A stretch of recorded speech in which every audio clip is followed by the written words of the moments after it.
নমস্কার বন্ধুরা, মৌ ব্লকে আবার তোমাদের সাথে আরেকটা ব্লগ নিয়ে চলে এসেছি।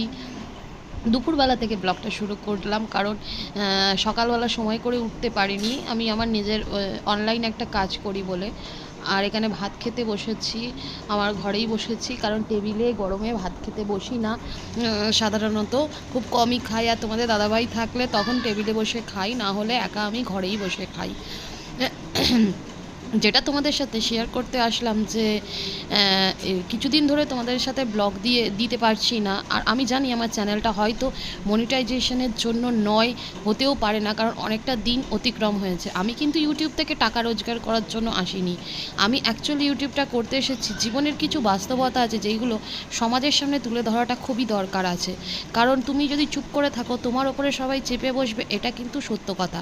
আবার তুমি যদি সত্যি কথা বলো, সেটা নিয়েও তোমাকে লোকে নানান রকমের কটূক্তি করবে।